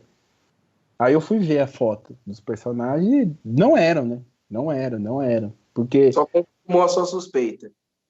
só confirmou. Então, assim, são suspeitas que a gente tem há séculos no Brasil e sempre se confirmam, né? Sempre se confirmam. Então, quando você vê essa empatia toda da população brasileira com um personagem de novela, você tem certeza que não é negro. Não é negro. Porque não, né? Isso é a característica do racismo, né? A gente tem um autor americano, um pedagogo que diz isso, né? Quem tem o direito de ser percebido como humano na nossa sociedade, né? Plenamente humano, né? Quem tem o direito de aparecer e as pessoas se identificarem, criar empatia, se colocarem no lugar dela. Esse é o grande drama da questão racial. A questão racial que é a Mbembe, esse filósofo que está na moda com o conceito de necropolítica, ele escancara isso, né? O negro é um excesso, ele está sobrando. As pessoas não criam empatia. Né? Ele fala, essa é a doença do racismo, né? Essa dificuldade de criar empatia com uma pessoa que não é uma pessoa que pertence a essa esfera da branquidade, da branquitude. Porque a branquitude não é só o branco, né? É o padrão de branco, né? O branco nordestino, né? Com estereótipos lá de branco, ele não goza dessa branquitude, dessa branquidade, né? Ele é discriminado, não tanto quanto o negro, é uma outra dinâmica de discriminação. É uma branquitude heterossexual, né? O branco homossexual também não goza desses benefícios da branquitude hegemônica. E quem cria isso? É a mídia, né? A questão da homossexualidade, acho que eu lembro quando eu dei risada com os Trapalhões, né? E eu lembro que quando o Didi voltou para a mídia com aquelas piadas dele, eu assisti aquilo já formado, né, professor, falava, cara, as piadas dele é só tirando sarro de gay, só tirando sarro de nordestino, só tirando sarro de Era uma homossexual e de questão nordestino. engraçada, né? E de pobre. Então, ou é uma questão étnica, ou é questão de gênero, ou é questão de classe. É muito claro, assim, sabe, que o humor no Brasil é um humor contra o pobre, contra o negro. Contra o negro as pessoas já têm mais cuidado, né, hoje em dia. Porque eles falam, eu vou ser vítima do mimimi, do politicamente correto. Mas o quanto o humor, e a mídia sempre jogando isso pra gente, né? Um padrão de beleza, um padrão de estética, um padrão de comportamento. Você estava falando dessa coisa de não ter negro. Você não ter negro, você vai afirmando um padrão. Quando você afirma um padrão, você nega outros, né? Sim. Você nega outros. Porque ao mesmo tempo que você assiste a Fátima Bernardes com a Fátima Bernardes branca, âncora, que cria empatia e sensibilidade, à tarde você vai assistir um Datena. E o Datena chama de marginal, de bandido, que tem que matar, que tem que dar tiro, que tem que pegar ao vivo. Ele mostra ao vivo a polícia perseguindo e atirando nas pessoas. Né? Ele faz aquele discurso de ódio, aí é o oposto, né? O negro não consegue criar empatia no público, mas ele desencadeia ódio, né? Ódio, amarra, espanca, prende, Mas ele não fala bate. isso dos políticos, né? Ele não fala Então, isso. É engraçado você falar que tem que amarrar um cara que roubou uma moto, que roubou um carro, né? Esse sujeito, que tá errado sim, sim, sem mas um dúvida. sujeito que roubou uma moto, roubou um carro, você falar que ele tem que ser amarrado no poste e você tem que bater nesse cara, espancar, e se ele morrer, tudo bem, e se ele não morrer, ele vai preso. Agora, um político que rouba milhões, né? Um Sérgio Cabral, que a mulher tinha 30 milhões em joias, aí não tem esse discurso para com o Sérgio Cabral. Ninguém Um fala, Queiroz, não né? tem um Datena que fala assim, não, então vamos lá na casa do Sérgio Cabral e vamos pegar ele na saída lá e vamos arrebentar com ele. Não fala, né? Um É uma Queiroz, né? loucura isso. Como eles estão O contaminando. Queiroz, né? Né? Ninguém fala disso nesse sentido. Então a gente percebe que é uma raiva muito grande quando o indivíduo ele é de uma classe mais baixa. E um Quando sistema social. Né? É um sistema social que cria marginalidade, né? Até vi esses dias em uma live que uma moça disse que o racismo existia porque pessoas negras praticavam mais crime, né? E eu fiquei pensando, eu falei, poxa, é um absurdo ela falar isso, mas ao mesmo tempo eu falei, tem muita gente que deve pensar como ela. Aí ela não leva em consideração o quê, por exemplo? Que esses criminosos negros, que às vezes são presos porque estão com um pacotinho de maconha, né? Você vai analisar os dados das prisões do Brasil. Além da maioria não ter tido processo concluído, a grande maioria está envolvida com a questão do tráfico. São prisões que, se você for na PUC, em São Paulo, na sexta-feira, você vai encontrar mais droga lá na PUC. Na PUC não, na FEFELESH, não precisa ir longe, eu estudei na FEFELESH. Você vai nas FEFELESH, tem certas festas lá que eu não vou nem falar o nome, para não ser ocupado, para não ser criticado depois, né? Mas tem festas na USP que tem mais maconha lá do que qualquer favela do Brasil, mano. E aí, por que essas pessoas não vão pra cadeia? Quem invade uma festa rave lá e fala, vou prender todo mundo. Se você fosse prender todo mundo, é isso, né? Fala na favela, vamos pegar. Talvez tivesse mais pessoas não negras do que negras na cadeia. E, por outro lado, mas pessoas negras cometem mais crime. Mas você não leva em consideração que existe um processo social que coloca essas pessoas negras na marginalidade social, né? Esse professor João, eu lembro a primeira vez que ele me explicou isso, né? Que era uma questão que eu tinha como adolescente. Ele me falou assim, olha, André, essa questão da pena de morte, né, tal, não tem que matar bandido, tal. E ele falava isso, ele falava, olha, cara, se você matar hoje todo mundo que tá preso, todo mundo que cometeu um crime vai morrer. E resolver esse problema, a gente até poderia discutir. A questão é que se você matar todo mundo que está preso hoje, amanhã a mesma quantidade de pessoas vão estar indo para esse mesmo sistema carcerário. Por quê? Porque é uma sociedade que produz criminalidade social. Porque ela joga as pessoas na marginalidade estrutural. Estruturalmente as pessoas são jogadas na marginalidade. E é uma marginalidade que tem endereço e cor de pele. E não recupera essas pessoas também, que fique claro não, isso. A lei extermina, a gente gasta um dinheirão para exterminar. Claro não, que fique escuro. Né? Essas pessoas não são recuperadas. E eles gastam muito para exterminar. Então, o Datena sabe disso. Ele sabe disso. Mas é lógico que ao invés de discutir desigualdade social, ao invés de discutir políticas que possam enfrentar essa desigualdade, qual que é o discurso que ele adota? É o discurso de fortalecimento da polícia, de segurança pública como enfrentamento. Segurança não é enfrentamento. Segurança não é a polícia trocar tiro com alguém. Isso, como assim? Eu tô seguro se tiver um tiroteio. Prevenção é uma outra coisa. É outra coisa. Aí o Datena reforça esse discurso de segurança pública como enfrentamento, como morte, né? Mata e elimina que você gera segurança, escamoteia a questão racial, e isso tá passando na TV.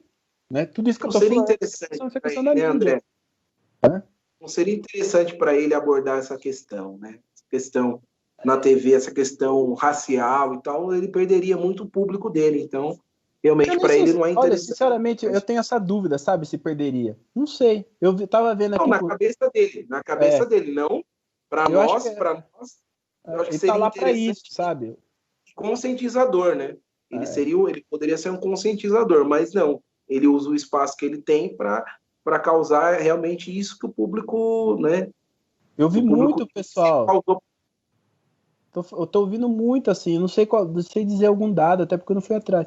Mas eu tô ouvindo muito pessoal falar da tal da Roda Viva do Silvio de Almeida de ontem.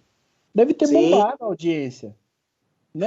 Foi então, a mídia sabe que faz sucesso, que dá audiência, que vai ter muita gente assistindo, que vai ter engajamento. Não faz essa discussão porque não quer fazer, entendeu? Não faz essa discussão porque não interessa fazer, né? Se você for atrás dos proprietários dos meios de comunicação no Brasil, todos eles são políticos. Né? Os políticos são os donos do meio de comunicação no Brasil. Política e meio de comunicação quando a gente fala hoje de fake news, a gente precisa falar do quê? A fake news, ela é um fenômeno porque a gente já acostumou no Brasil a olhar para a mídia com desconfiança. Então você ouve o Jornal Nacional sabendo que provavelmente aquela notícia está pela metade. Então, se vem uma outra notícia falsa por um outro canal, você está acostumado a ouvir notícia pela metade. Então, a fake news tem esse outro lado aí, né? A fake news se alimenta da falta de legitimidade que a mídia tem. Então, tudo isso que eu estou tentando falar assim, é dessa coisa da televisão, né? Que você falou dessa coisa da mídia, da TV. A mídia, ela é um fenômeno histórico, político e social central no processo de reprodução de desigualdade de gênero, desigualdade de raça e desigualdade de classe no Brasil. A mídia é um absurdo.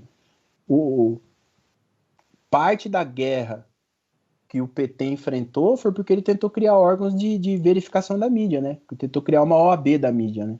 Olha, se der uma notícia que for comprovadamente falsa, tem que responder por isso.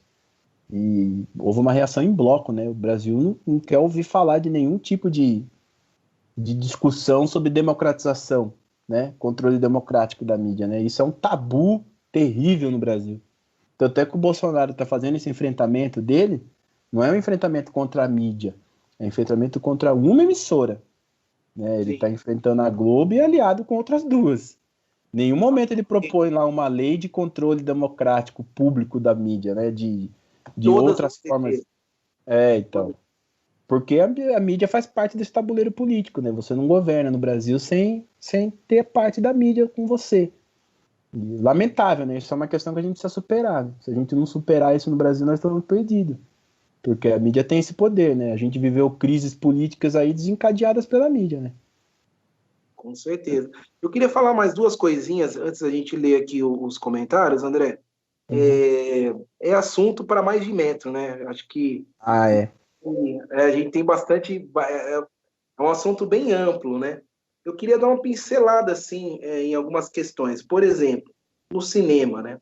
Cinema, nós tivemos atualmente um filme em que a maioria, né? Ou seja, quase 100% dos atores são negros, né? Que foi o Pantera Negra, né? Eu acho que nós temos que destacar também um diretor que vem fazendo revoluções aí há muito tempo, né?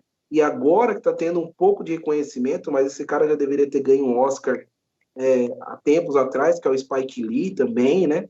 Eu acho que a gente tem que destacar, então, essa questão do cinema. Não é que o cinema está se abrindo, né, para essas pessoas.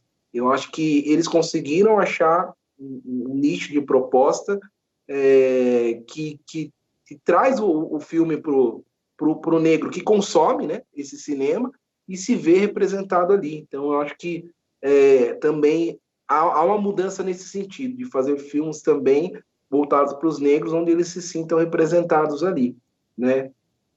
Também falando sobre isso, eu acho que os mais jovens, né, nós damos aulas aí para adolescentes e tudo mais, a gente percebe que hoje essa molecada é muito viciada nos YouTubers, né? E com muita felicidade eu vejo alguns YouTubers negros se destacando aí, né, de uma forma interessante, né? O AD Júnior, o Yuri Marçal, que é mais a parte da comédia, né? Enfim, o Espartaco Santiago.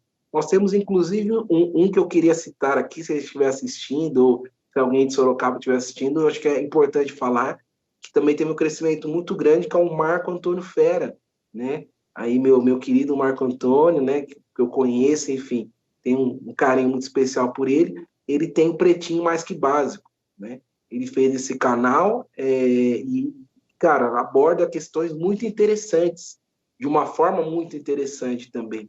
Então, esse tipo de ideia que a gente tem que valorizar e tentar replicar, né, entre os nossos, né? Que eles conheçam, né? A Gabi das Pretas também, né? Tem aí, enfim, temos várias pessoas, né, negros e negras trabalhando nessa questão aí, abordando de formas diferentes, né, e sob perspectivas diferentes. Então, é com a felicidade, assim, que eu tenho de falar que a internet, ela está aos poucos, né, de uma forma muito lenta ainda, mas aos poucos atingindo também esse público negro através desses YouTubers também. Então, eu acho que é uma coisa interessante, falando sobre ainda a questão da representatividade, né?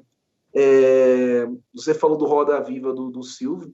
foi sensacional. Quem não pôde assistir, que assista, né? Nós temos aí no YouTube, enfim, em várias mídias sociais nós temos esse Roda Viva. Foi realmente aquele clima, eu não sei se foi, mas eles colocaram como um clima de final de Copa do Mundo, sabe? Que todo mundo tá lá sentado, os presos estão lá sentados para falar, porra, legal, a gente tem um cara que nos representa e está falando, está refletindo o nosso pensamento, né? E é muito legal, então fica a dica também para quem não assistiu, procurar assistir depois. E aí, falando um pouco também da minha área, né, que é literatura, né, língua portuguesa, né, nós temos aí Machado de Assis, que foi embranquecido, né, porque eu acho que ele foi um cara que acabou ficando muito famoso pelas suas obras sensacionais, né, são estudadas aí até hoje e incluídas nos vestibulares e tudo mais, e deram uma embranquecida no Machado aí. E aí agora a galera tá reproduzindo retratos mais fiéis, né? Com traços realmente machadianos, né? Então nós tivemos ele, né? Nós tivemos a Firmina, né? Que foi também a primeira romancista brasileira, né? Lá em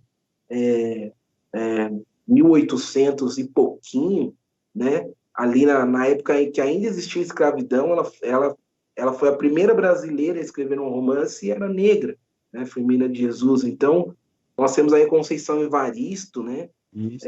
Temos muita gente preta que escreve coisas interessantíssimas, né? O caso do Machado eu quis destacar porque tentaram embranquecer o cara e, enfim, o que se destaca, né? Todos, né? Até Jesus tentaram embranquecer, né? E é o maior de todos. A Conceição Evaristo, né, que você citou, a Conceição Evaristo é a sofisticação, né, da produção dela, né, o conceito que ela tem de escrevivência, né, que é a mulher negra, ao pensar sobre si, sobre sua vivência, escrever a sua vivência, ela se recria, né, ela se cura, né, ela cicatriza suas feridas, ela se reafirma. Então, é uma literatura extremamente sofisticada, reconhecida internacionalmente, né? E que aqui no Brasil houve uma campanha aí para ela entrar para a Academia Brasileira de Letras, né? Fundada pelo Machado de Assis. E eles indicam qualquer autor, mas não indicam a Conceição Evaristo, né? Uma mulher negra que trabalha com a questão racial. Eu tô vendo aqui os comentários, eu vi que o Júlio César, o Júlio tá acompanhando a gente. Júlio César é um parceiro meu do mestrado, do doutorado, ele pesquisa sobre jovens em conflitos com a lei, aprendi esse conceito com ele, né? Eu falava jovem criminoso, ele falava, não, jovens em conflito com a lei.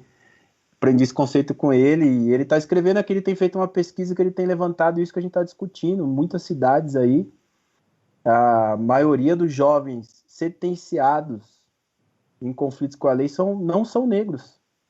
Ele tem sistematicamente levantado esse dado, que é uma coisa que a gente tem, assim, né? Ele tem apontado muito jovem de classe média, assim. E o Elton citou aqui também o Cruz de Souza, né? Grande Cruz de Souza. São vários, né, personagens que a gente tem na literatura. Você falou dos youtubers. Aí, cara, eu tô percebendo que realmente minha geração, eu passei, fiquei para trás. Putz, não tá acompanhando a molecada, não tá acompanhando a molecada. Não conheço nenhum, não sei assistir. A única coisa que eu vejo no YouTube é Galinha Pintadinha com meu filho e Chaves, os episódios Chaves. Não manjo usar YouTube. Eu vou mandar umas coisas para você aí, desses caras aí. Porque Fico feliz de saber que tem a representatividade no YouTube, mas não conheço nenhum deles, cara. Não posso falar nada assim, porque eu não conheço. Mas fico feliz que tem, acho que tem que ter cada vez mais. Importante que a gente ocupe todos os espaços possíveis, né? Sim, todos os espaços. É super importante, né? O YouTube permite que a gente faça isso aqui, né? Essa discussão aqui. E que pessoas que têm interesse acompanhem, se apropriem. Né? Mas eu não conheço nenhum desses que você citou. Você foi citando assim, eu falei, nossa, cara... Eu vou te mandar aí os links e algumas coisas bacanas aí pra gente fazer essa troca. Você me manda também, que você tem muito material bacana aí. A gente faz essa troca legal. Vou mandar só documentário para você do YouTube. Tá ótimo, eu adoro assistir documentário. Aí, para finalizar essa parte da representatividade, acho que a gente não pode deixar de falar do Milton Santos, né, cara? Ah, Milton sim. como Milton geógrafo e O Milton graduado em Santos, cara, quando eu estava na faculdade, enfim, eu gostava muito de teoria, né? Teoria da história, filosofia, e comecei a ler vários Nietzsche, Heidegger, comecei a ler os caras da parte da hermenêutica. Falei, nossa, achava que eu manjava tudo de filosofia. Aí eu falei, eu vou ler Milton Santos. Putz, cara, é difícil, hein, cara? Do Milton Santos é numa densidade teórica, cara. Olha, o Milton Santos é um cara que de uma riqueza, assim, de uma complexidade, uma capacidade de apreensão da realidade. Não é à toa que ele é considerado mundialmente um dos maiores geógrafos que já existiu. Ninguém conseguiu pensar o espaço no contexto neoliberal a partir da perspectiva de epistemologia periférica como ele. E o Milton Santos é um gênio, né? Talvez acho que se a gente fosse fazer um rankingzinho aí, né? Essa brincadeira de fazer ranking, em termos de intelectualidade negra, Milton Santos, olha, cara, é difícil você encontrar autor com poder, com uma erudição assim absurda. A erudição do cara, ele tá discutindo coisas assim que você vai tentar aprofundar de onde ele tá tirando aquilo, você vê que tem camadas e camadas. O texto do Milton Santos é um texto que tem várias camadas. Não estou desestimulando a ler, não. Lê o cara. Pelo Mas, contrário, né? Ele é um É interessante intelectual de fazer primeira esse ordem. exercício. Ele é um intelectual de primeira grandeza, assim. E hoje é interessante você falar disso, de escritores, né? Pensando mais para a parte acadêmica, principalmente na história, né? Eu não posso dizer de outras áreas, na história que eu estou vivendo assim. É interessante como tem muito historiador negro aí surgindo assim, colocando a história em outro patamar, sabe? Fazendo a historiografia avançar mesmo. A gente tem grandes Fazendo historiadores. plenamente a história, né? Não a história que a gente aprende na escola. Né? Ah, sim, sim. A história mais acadêmica que eu digo, assim, né? Grandes historiadores aí, com reconhecimento internacional. Hoje, se você fala assim de o que tem sendo lido de historiografia nos Estados Unidos, na Inglaterra, na França, relacionado ao Brasil, né? Os brasilianistas que a gente diz, né? Esses estrangeiros que estudam a história do Brasil, que são muitos. Hoje o diálogo deles é praticamente com grandes historiadores negros, né? Historiadores que conseguem assimilar essas teorias de ponta aí, de Achille Mbembe, pós-colonialismo, teoria decolonial, e conseguem aplicar na produção historiográfica no Brasil, estão recriando campos de pesquisa no Brasil. É um movimento aí bem interessante, muitos intelectuais na área de história aí, negros, né? Flávio de Santos Gomes, Vladimir Albuquerque. Eu tenho até medo aqui de começar a falar aqui e esquecer de alguém, né? Deixar alguém de Mas fora. são vários aí. Eu até faço parte de uma rede de historiadores negros. Historiadores não, é historiar com arroba, porque historiadoras e historiadores, né? Historiadores negros e historiadoras negras. Tem aí no Instagram, quem quiser seguir. O pessoal faz várias lives com esses pesquisadores que falam sobre sua pesquisa, explicam, fazem um resumo, um trabalho de divulgação científica mesmo e de debate político, que olha... De novo pra gente, André. Fala de novo pra gente como que tá no Instagram lá. Então, tá como historiador, eu não sei como é que pronuncia, porque tá com arroba, em vez de Mas é ó, historiadores. tá aí historiadores negros, só que aí na hora que você for colocar o ures e o negros, você coloca o X no lugar. Ah, legal. Legal. Entendeu? O pessoal é muito ativo, produz muito material. Eu, como não consigo acompanhar, não sei nada do Instagram, eu nunca participei de nenhuma atividade lá de live, essas coisas. Mas tem muita coisa lá. Muita coisa lá que pode acompanhar assim, que é coisa de ponta mesmo.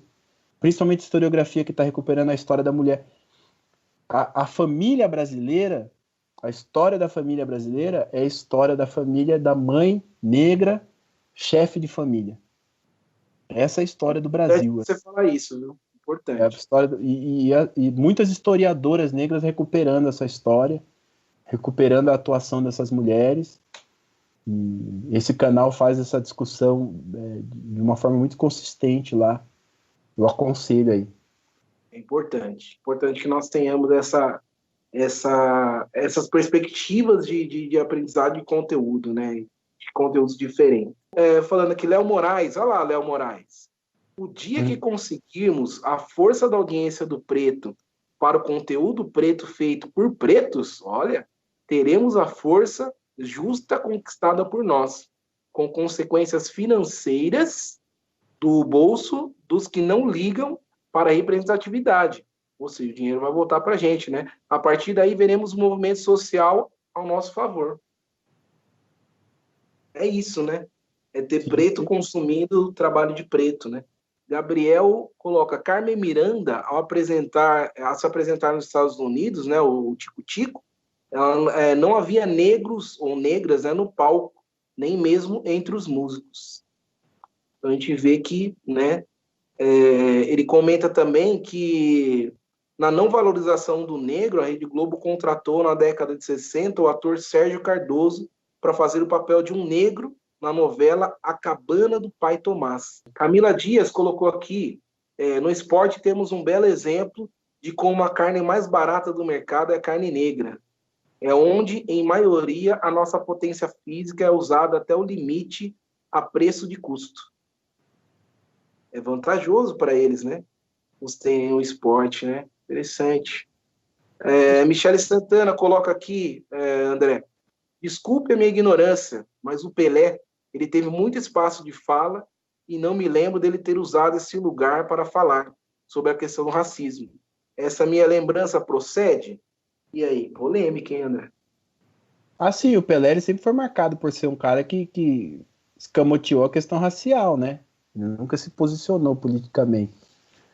Mas, assim, pessoalmente, eu acho complicado você fazer essa cobrança, né? Cobrar, não, o cara negro tá lá, ele tem que levar essa pauta, tem que levar essa discussão. Eu acho meio complicado isso, porque. Seria interessante que, né? Mas a gente sabe que que ele tem que Mas o ter, cara vai né? pagar um preço por isso, e quem sou eu para julgar ele nesse sentido do preço que ele vai pagar ou deixar de pagar, né?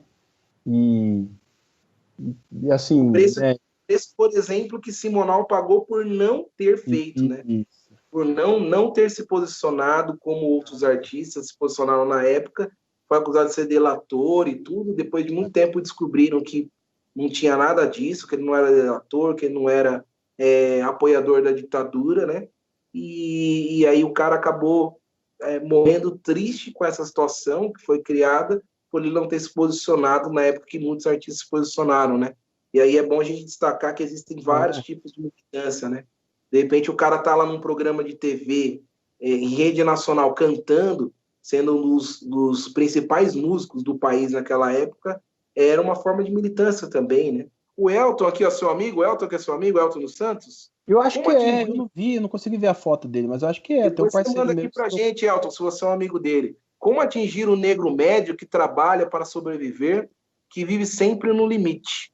Né? Como tornar essa pauta atingível para esse público? É complicada, né? Complicado, daí tem que fazer 1000 lives e eu não sei a resposta. Porque eu acho que esse é o drama do racismo, né? O racismo coloca o negro numa condição extrema em que ele sempre ele vai ter dificuldades para enfrentar essa condição de opressão que ele vive, pela própria condição de vida dele, né? Por isso que eu falo essa coisa, né, de cobrar do negro que seja que ele vire uma referência, uma liderança política. Pela própria condição de vida dele, ele vai ter dificuldade de enfrentar isso, e por isso que isso se reproduz, né? Por isso que isso tem tanta força. Como que isso chega no negro médio? É complicado, é complicado. Coisas que Eu muitas trabalho, vezes cala, né? Cala é, a população. eu trabalho no Instituto População Federal e preta. assim, eu vejo que as pessoas negras que são cotistas às vezes elas sentem vergonha de ir lá fazer matrícula como cotista, né? Que é uma conquista. Putz, era pra você chegar lá batendo no peito. Tem vergonha, às vezes, putz, eu tô fazendo matrícula como cotista.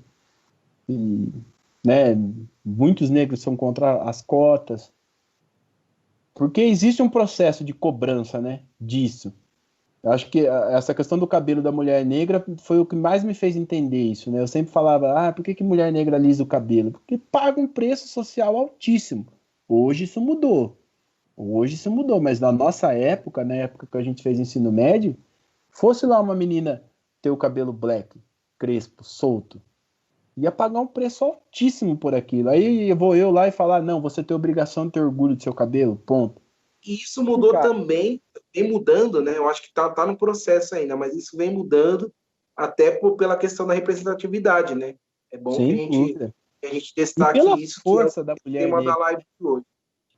E pela força da mulher negra. Produtos para o cabelo da mulher negra hoje temos para homens negros, né? Há um pouquíssimo tempo atrás, você ia ao supermercado e você tinha que comprar produtos que não eram produtos adequados para o nosso cabelo, né? Nosso cabelo, para a nossa barba, né? Tem diferenças também. Sim, A a gente não indústria era educado a pesquisou. cuidar do cabelo, né? Temos aqui também, ó, Léo Moraes. Léo Moraes está participando bem hoje, hein? Olha lá, que aula! Toda live aprendo sobre a história de algum preto ituano. Não conheci essa história, acho que foi daquele momento que nós falamos, O Arlindo perdão, Veiga. e você falou, né, do Arlindo Veiga. Você citou também o seu professor, que é interessante também que a gente fale. São pessoas, Itu é riquíssimo, não só na história da nossa região, do nosso estado, mas na história do nosso país, né? É bom que nós possamos ter aí essa dádiva de trazer você e você possa destacar essas pessoas aí. Nós temos aqui também, complementando o comentário do Léo, ele fala: todos perdem pela falta de pluralidade em todas as áreas da sociedade, né? Todo mundo perde, né? O preto perde e o branco acaba perdendo também. Esse é o desafio hoje, né? A sociedade brasileira entender isso. Entender que enquanto o critério da cor da pele for um critério para as pessoas ocuparem espaço de poder, você sempre vai ter pessoas no espaço de poder que chegaram ali não por mérito. Chegaram ali por uma questão racial. Então isso é o drama que a sociedade brasileira precisa entender de uma vez por todas, né? Que a questão racial não é uma questão do negro, é uma questão da sociedade brasileira como um todo. Tem mais alguns comentários aqui, dá para a gente fazer mais uns 4 aqui, mais uns 3? Não, vamos aí. Tá, vamos lá. Nós temos então um comentário da Thelma aqui, Thelma Dias. Ela diz: na marcha dos 300 anos de Zumbi em Brasília, minha mãe Terezinha participou. Ah lá, que nós falamos aí, sempre 92. importante destacar que a família Dias teve também uma participação muito importante no movimento negro aqui da cidade de Itu, né? Ah, sim. Eu E até... inclusive é vó da minha futura esposa, Camila Dias. Olha aí. A Até a dona gente estava Terezinha aí. conversando no Zap, né, de trazer aqui também o Sampaio, o Vicentão, a Fátima, toda É uma geração importante. aí de militantes, de pessoas que, putz, a UNEI, nesse momento, luta para construir sua sede, né, tá lá as estruturas, falta o telhado, fazem rifa daqui, fazem rifa dali. Então, pessoas que estão na luta nesse momento aí, tocando, enfrentando há mais de 30 anos na linha de frente. A Rita, o pessoal da UNEI aí, que boa parte deles estão aqui acompanhando o grupo, que é a União Negra Ituana, que tem uma história linda, né, de resistência, e que eu não sabia dessa articulação aí deles na Marcha do Zumbi de 1992, que foi um marco importantíssimo na evolução da história do Brasil, não na história do negro só, na história do Brasil, né, para a democracia brasileira. Importante que tenhamos tido uma representante lá, né? E também participou também de muitas coisas do início da UNEM, mas acho que é interessante pegar uma live para falar um pouco disso aí, numa outra oportunidade, né? Complementando também, a Thelma colocou aqui, a questão das cotas e das ações afirmativas são muitas vezes repetidas pelo próprio negro que não tem consciência de sua essência, né? Não tem. Ah, sim. Mas Não tem consciência. essa falta de consciência é produzida, né? Não é. Às vezes a gente escuta isso também, o próprio negro não se valoriza, o próprio negro não dá valor para si próprio e tal, mas a gente tem que ver que essa desvalorização é produzida também, né? Sim, é importante que a gente fale isso, né? Não é construída socialmente também, né? Tem a ver com racismo estrutural, né? Ah. E falando aqui o último comentário da Gia Almeida. Nós temos aqui, ela comentou, fez 2 comentários. Como professora, consigo perceber essa diferença na postura dos meus alunos negros. Eles demonstram segurança e uma sensação de que podem ser quem são, se identificam, se encontram. É bacana isso, né? Interessante de ter essa perspectiva positiva, né? Hoje a educação hoje precisa enfrentar a questão racial, né? Você precisa sempre cruzar o dado de desempenho, fracasso e evasão com a questão racial. A gente tende os alunos problemas, né, o aluno de família desestruturada, aquelas categorias de análise de desempenho escolar têm que ser abandonadas, né? Então, acho que isso é uma coisa que estava vindo forte para a educação, a gente pensar a questão do desempenho, do interesse, cruzando com a questão racial, porque o currículo é um currículo racista, né? A gente precisa discutir isso. E, apesar do jovem negro ter muito, hoje em dia, essa questão do orgulho, da autoafirmação muito mais forte, mas ainda a questão do currículo eurocentrado, o currículo racial, racista, né? Um currículo racista, uma instituição racista, afeta bastante o desempenho de jovens negros, de crianças negras. Isso é uma questão, um debate que precisa ser feito cada vez mais pelos educadores. Eu acho que ela fez essa associação, inclusive, em relação a ela ser uma professora negra, né? Então, acho que fez uma associação referente ao que você falou do João, né? Ah, Esse sim, professor né? João Pino, né? Que te deu essa perspectiva, né? E te acalmou, de alguma forma, naquele momento. Eu acho que ela falou muito nessa questão aí. Eu também posso falar como professor que muitos alunos eles têm essa inspiração no professor, o que dá uma responsabilidade maior ainda para esse professor.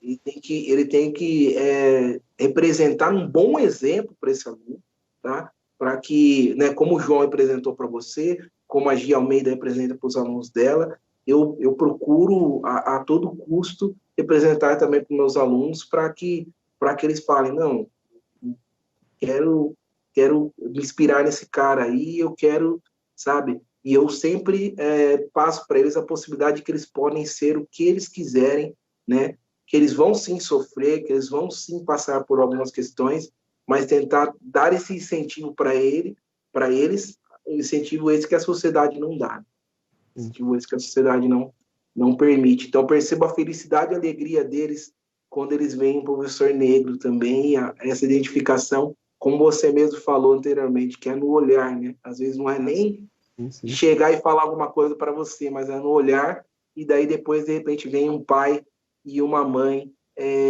falar, nossa, meu filho ficou muito feliz, chegou em casa lá super contente, porque falou que tem um professor que entrou agora na escola, que é negro, e que é muito legal, e não sei o que é simpático, que dá aula de uma forma divertida, e lá, e eu consigo prestar atenção, eu me atraio por isso, né?